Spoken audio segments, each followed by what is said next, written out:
In the darkness beyond the heliopause where solar winds fade and the sun's gravity no longer reigns, Voyager 2, a 50-year-old relic of human ambition, pulsed back a message that shattered the silence.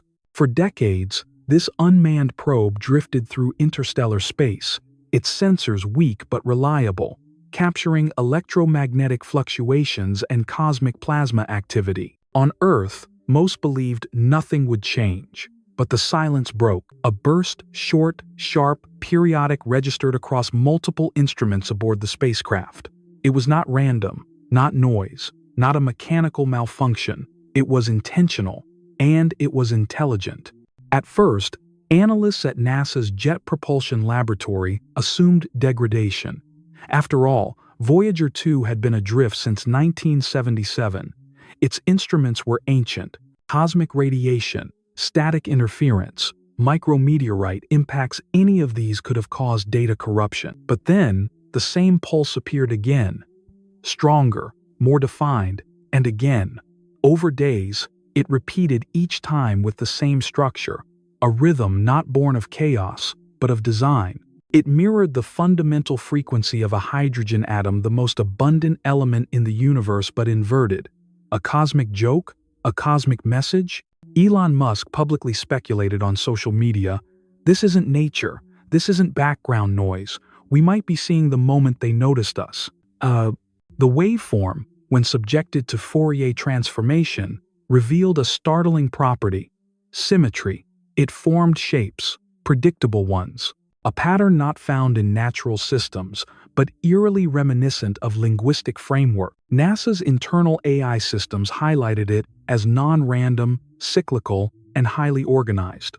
More than that, it seemed to be layered over Voyager 2's own telemetry, not within the probe's original design, not part of its transmission protocol. That detail hit hard. If the signal wasn't from Voyager 2 but through it, then something had hijacked its channel. This wasn't a broadcast, it was a breach. A communication protocol outside human control had emerged in our own data stream. Not only was someone or something aware of Voyager 2, it had figured out how to speak through it. Across multiple monitoring agencies, alarms triggered, magnetic field sensors, particle density monitors, even Voyager's gyro systems logged micro-disturbances. The instruments were detecting more than a signal. They were detecting a presence, one that seemed aware, one that had reached back. Astrophysicist Murayama, reviewing the raw pulse patterns, stated, "This isn't background interference. It's a signal, a deliberate one, and it wasn't us who sent it." NASA's AI linguistic models, built for deep learning alien syntax as part of contingency SETI operations, parse the transmission into a probable message structure. The repeating pulse was not just a beacon. It bore the hallmarks of encoding a grammar without words, a syntax built on waveforms and frequency modulation. Shapes resembling spirals, intersections, and loops consistent with non-human but intelligent design emerged in the model output. Back on Earth, those in the loop realized Voyager 2 wasn't broadcasting a discovery. It was being used. It had become a relay. What had always been a probe had suddenly transformed into a mirror. But who or what was on the other side? That question marked a turning point. For nearly 50 years, humanity had looked outward through Voyager 2, asking, "Is anyone out there?" That signal answered with terrifying precision, "Yes, and we see you." The anomaly was no longer just data. Days after the initial signal, Voyager 2's trajectory was being shadowed, not by a comet, not by a drifting asteroid, but by something that moved with purpose. It altered its velocity. It adjusted its vector. It stayed parallel, not too close to trigger alarms, but close enough to be noticed. A shadow that didn't lag, didn't waver, didn't lose lock. Engineers at the Jet Propulsion Laboratory began to see it clearly in the telemetry. The probe's onboard instruments, plasma detectors, magnetometers, and even its degraded star tracker registered minuscule perturbations. These weren't natural cosmic disturbances. They were reactions. They were responses. The object, unseen by optical or radio telescopes, was still real, and it was following Voyager 2. Neil deGrasse Tyson called it what it was. This is not drift. This is pursuit, and it's too calm to be afraid. The entity, or whatever it was, mirrored Voyager's course. As the probe gently shifted direction due to minute gravitational tugs, the pursuer adapted. As Voyager 2 sped up slightly in solar wind variances, the shadow adjusted its pace. When the signal pulsed again, the entity stopped. That was the moment JPL knew. The thing was listening. This wasn't a meteor. This wasn't debris. This was choreography. And it was not ours. Analysis revealed a behavior profile that defied known physics. The shadow object didn't follow gravity-warped paths like planets or moons. Its vector cuts through space as though gravity was an inconvenience. Murayama's lab ran the numbers. The acceleration pattern doesn't match any known natural or artificial object. It's too precise, too conscious. A theory emerged, radical but terrifying. This wasn't movement in space, it was movement through space. The object wasn't flying, it was folding the medium around it. Preliminary waveform data from Voyager's magnetic field readings hinted at a localized distortion, an energy field akin to what theoretical physicists had called a warp bubble. Alcubierre drive, long considered speculative fantasy, was now being discussed in government briefings as a viable descriptor. And still, no image, no direct signature. Only indirect evidence ripples in space, a persistent shadow, a signal that never repeated the same way twice, but always followed the same rhythm. A rhythm that mimicked Voyager's own broadcast cycles. Elon Musk, speaking in an offhand comment during an unrelated X livestream, said, "We thought we were watching the galaxy. Turns out, the galaxy was watching back." Back on Earth, secondary systems outside NASA began to pick up similar disturbances. The U.S. Space Force's Deep Space Surveillance Networks reported unidentifiable electromagnetic fluctuations near the coordinates of Voyager 2. These were not echoes, they were presence markers. Something was there. A high-frequency burst from the object occurred shortly after Voyager 2's signal relay passed through a known hydrogen cloud. The timing was too perfect. It responded not to the environment, but to our detection of that environment. A mirror of our own data, cast back at us distorted, mutated, purposeful. The unsettling conclusion became impossible to ignore. This thing was not just following, it was tracking our perceptions, testing our awareness, playing with timing, delaying responses, holding back, then striking with clarity, never too much, never too little. It was the predator watching the scout. Inside NASA, a few quietly began to wonder, what if Voyager 2 didn't find this entity? What if Voyager 2 woke it up? The confirmation came not from a telescope, nor from a radar ping, but from a line of corrupted data deep within Voyager 2's transmission feed. Something had been inserted, not appended, not piggybacked, inserted, seamlessly woven into the binary stream of telemetry, as if it had always been there, but it hadn't. The timestamp said otherwise. This wasn't human error, it was a message within the message. And it wasn't ours. NASA engineers launched a full diagnostic sweep of the signal chain. They scrubbed every checksum, every transmission log, every byte of analog to digital conversion. Nothing explained how the anomaly had appeared, but when the corrupted data was extracted and isolated, the real shock began. AI linguistics models trained on all known human languages, symbolic systems, even abstract logic structures were deployed to interpret the sequence. At first, nothing, but then, in wavelet form, they began to see structure, spirals, nodes, intersections, loops, the kind of symmetry no noise can create. It was not only ordered, it was communicative. Murayama's team cross-referenced the emerging shapes with Earth-based symbolic histories. There were partial correlations with the Nazca lines in Peru, fragments reminiscent of Sumerian cuneiform, geometries that matched Bronze Age megalithic inscriptions. Coincidence? Maybe. But coincidence layered across time, culture, and dimension starts to look like intent. What terrified the analysts most wasn't just that the message contained structure. It was that the message adapted. New pulses that arrived over the following days showed evolutionary characteristics, added layers, deeper symmetry, new inflection points. The entity, if it could be called, that was updating its message in real time. Then came the absolute break from precedent. The source of the message was triangulated not from within Voyager's systems, but from a location approximately 500,000 kilometers away from the probe. A shadow point, empty space, but not empty anymore. The data did not show a ship. It showed a presence moving at speeds and in patterns never before recorded. The acceleration curve did not match any known propulsion system. The mass profile did not align with asteroids or derelict satellites.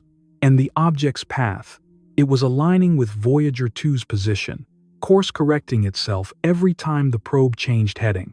This was not a random transmission picked up by Voyager.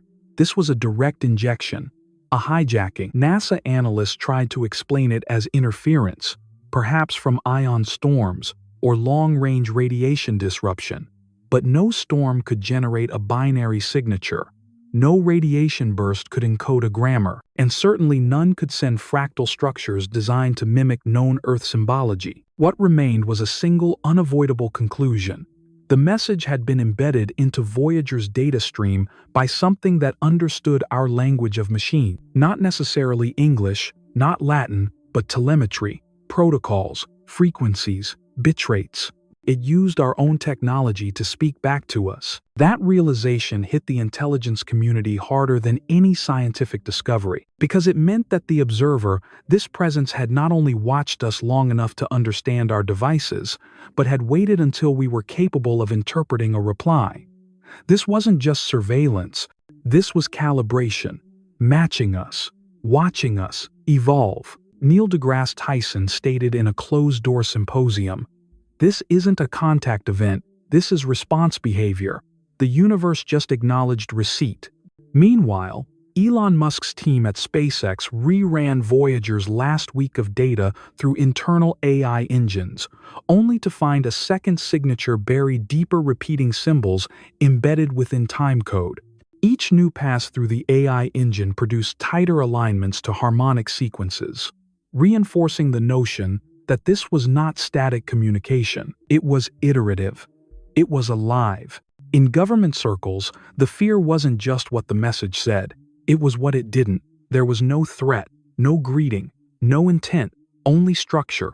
Like a mathematical handshake held across light years, void of emotion, rich in symmetry. A communication without context. A test. And the question left hanging was no longer, "Are we alone?" The question became, have we passed? The first external confirmation didn't come from NASA. It came from silence, an unnatural stillness that spread across the world's most advanced radio observatories. Facilities in Australia, Chile, and South Africa, each separated by tens of thousands of kilometers, simultaneously reported an unexplained anomaly within the same frequency band, a distortion, subtle and irregular, like a breath held in deep space.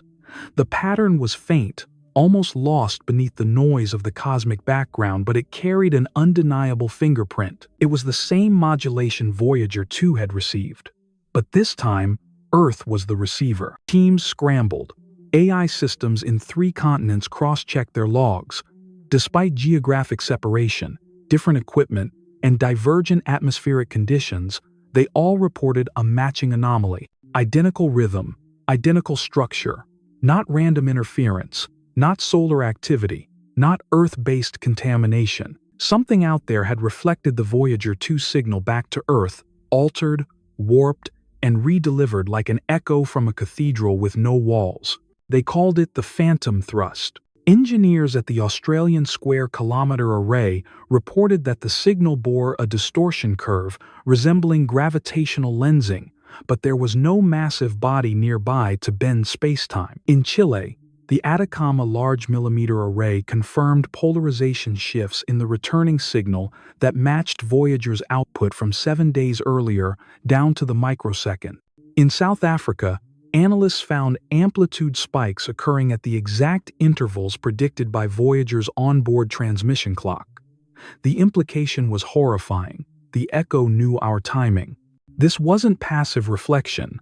This was tracking, mirroring, mimicry. Murayama's team observed that the phantom thrust altered its characteristics in direct response to modifications made to Voyager 2's outbound signal. When NASA engineers adjusted telemetry pulse width, the returned echo changed to exactly 4 minutes later. The delay, consistent with signal round-trip time at the speed of light, was another confirmation.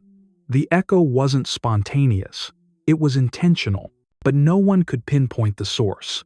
Sky surveys returned nothing. Infrared scans showed no heat signatures. There were no visual confirmations, no radar locks, no gamma-ray bursts, nothing that indicated the presence of a solid object. The signal came from a void, an uncharted volume of space with no known activity. That didn't stop the speculation. Some physicists argued the phantom thrust was a self-replicating waveform, a signal designed to hide within the background radiation of the universe until triggered by a matching pulse. Others suggested it was a cloaked structure, something so advanced it manipulated quantum states to remain invisible. A few dared to call it an observer, something that had always been there, waiting for us to ping the right frequency. And then it responded. The U.S. Space Force released an unclassified memo acknowledging non-terrestrial signal correlation between Voyager 2 and Earth-based facilities. It didn't name the source, but it confirmed that the data existed and that it showed persistent mirroring behavior. Meanwhile, intelligence agencies began monitoring civilian observatories.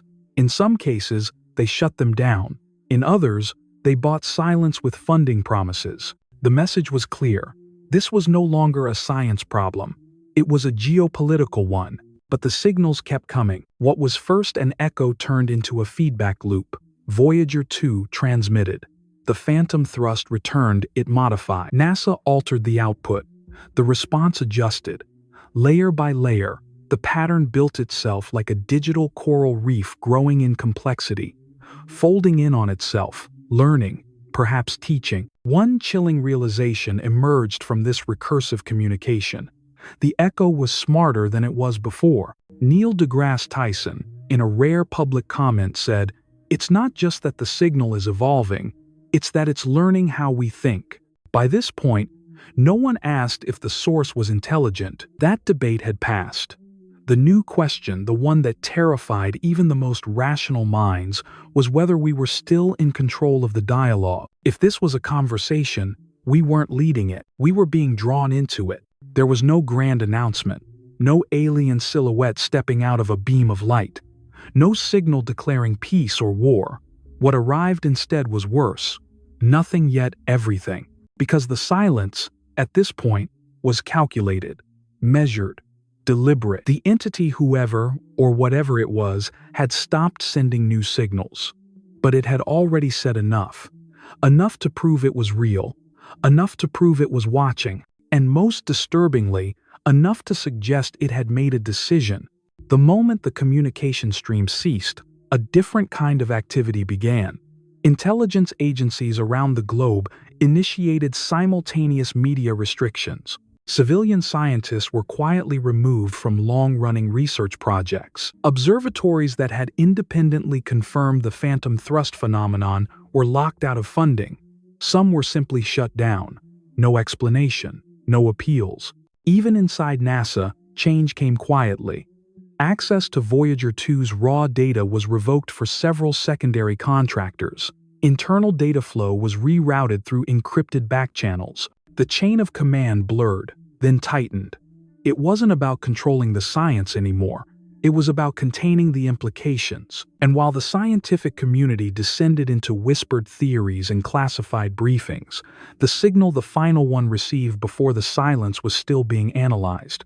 It contained no recognizable language, no threat, no ideology. It was simply a structure, recursive, non-linear, fractal, a message not meant to be understood on first reading, or even the 100th, because it wasn't a message to us. It was a message about us. AI-driven deconstruction revealed that the signal contained pattern fragments that mapped not to mathematics, but to human behavior decision trees, logic forks, moral simulations.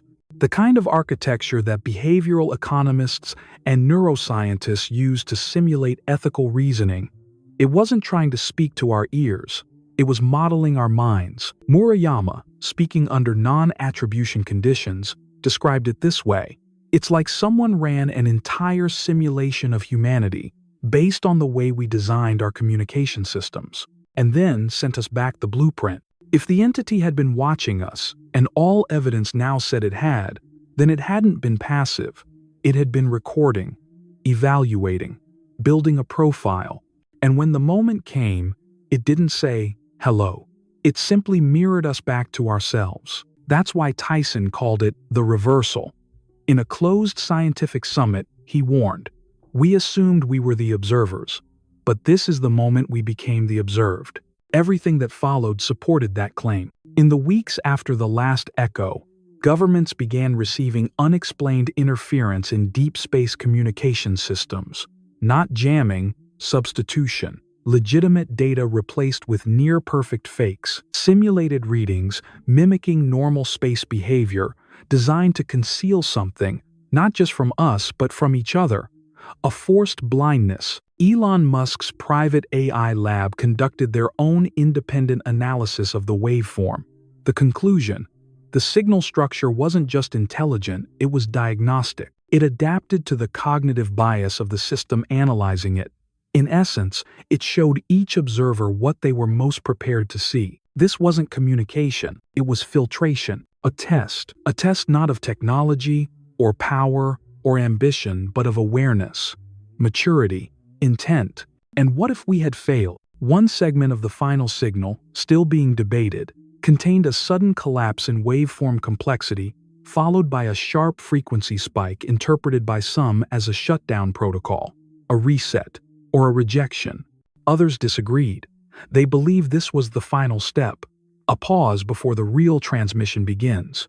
But only for those who understood what they were looking at. Because the chilling possibility is not that we missed the message. It's that we were the message. And now, the universe has seen it.